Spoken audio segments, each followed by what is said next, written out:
الحمد لله رب العالمين والصلاة والسلام على أشرف الأنبياء والمرسلين وعلى آله وأصحابه أجمعين أما بعد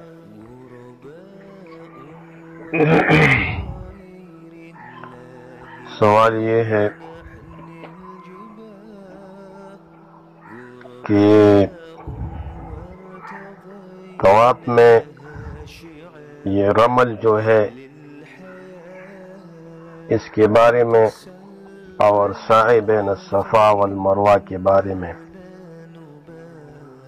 کہ عورت اس کو کیسے ادا کرے۔ اصل بات یہ ہے کہ رسول اللہ صلی اللہ علیہ وسلم فرماتے ہیں خذوا عنی مناسککم،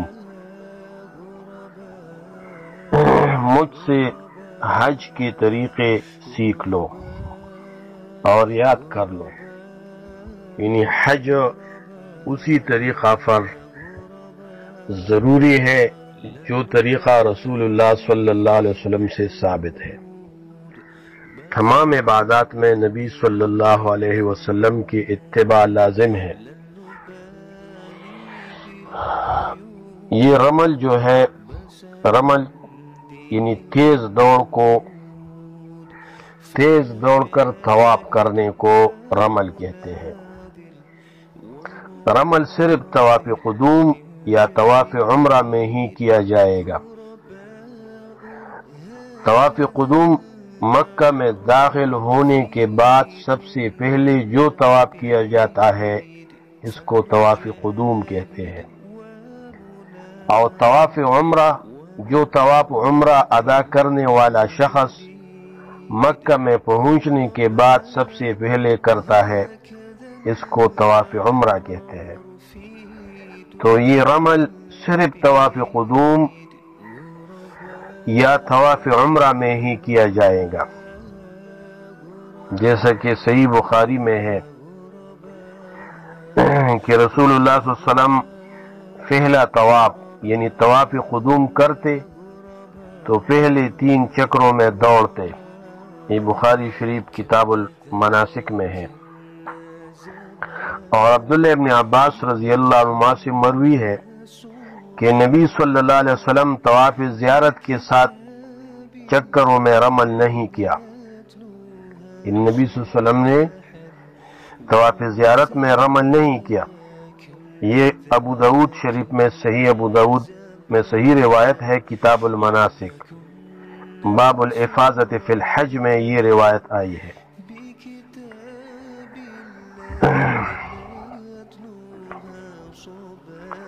تو طواف قدوم اور طواف عمرہ میں رمل سنت ہے، رسول اللہ صلی اللہ علیہ وسلم نے ایسا ہی حکم دیا ہے۔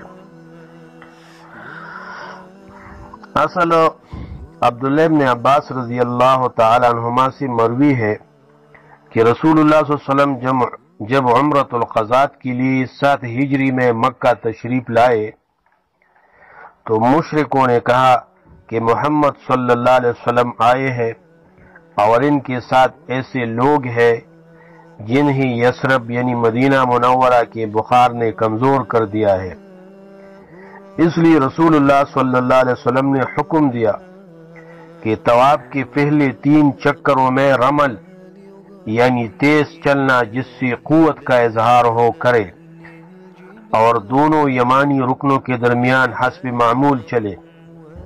اور رسول اللہ صلی اللہ علیہ وسلم نے یہ حکم نہیں دیا کہ سب چکروں میں رمل کرے، اس لیے کہ ان پر آسانی رہے۔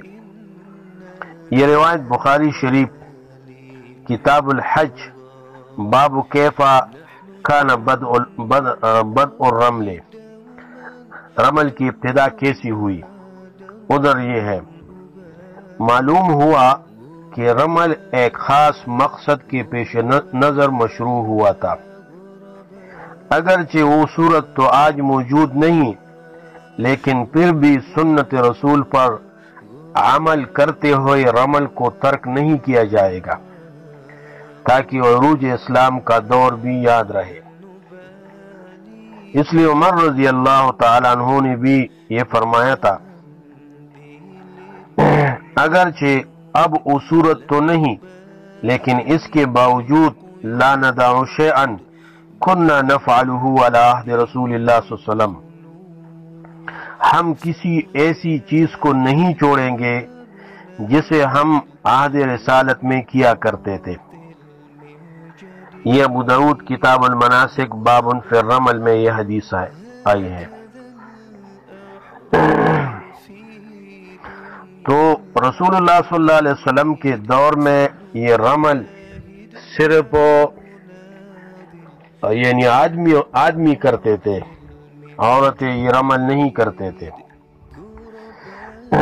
جو کہتا ہے کہ عورت بھی رمل کرے تو ان کے لیے دلیل کی ضرورت ہے کہ وہ دلیل پیش کرے۔ ہم کہتے ہیں کہ رسول اللہ صلی اللہ علیہ وسلم کے زمانہ میں صحابہ کرام رمل کرتے تھے اور صحابیات رسول رمل نہیں کرتے تھے۔ جو یہ بات کرتے ہیں کہ عورتیں بھی رمل کر لے تو ان کے لیے ان پر دلیل پیش کرنا لازم ہے، جو یہ بات کہتے ہیں۔ اس پر امت کا اجماع ہے۔ المغنی ابن قدامہ جلد نمبر 197 نمبر صفحہ ہے۔ قال ابن المنذر اجمع اہل العلم على انه لا رمل على النساء حول البيت ولا بين الصفا والمروہ۔ تمام اہل علم کی اس بات پر اجماع ہے کہ عورتوں پر رمل نہیں ہے بیت اللہ سے ارد گرد چکروں میں، طواف میں، اور نہ صفا مروہ کے درمیان سعی میں۔ وذلك لأن الأصل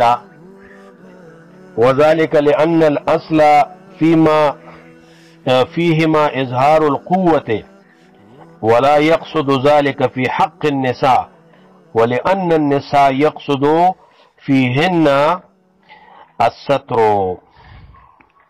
اور یہ اس لیے کہ رمل میں اظہار قوت مقصود ہوتی ہے،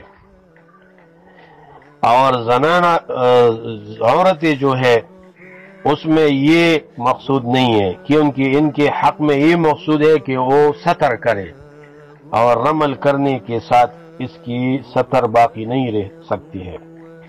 تو اس وجہ سے زنانہ پر یعنی عورتوں پر یہ رمل نہیں ہے، رمل صرف آدمیوں پر ہے۔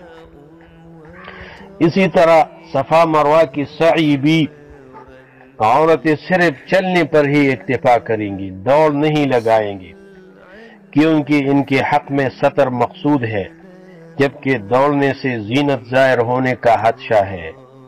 المغنی جلد نمبر 5 صفحہ نمبر 247۔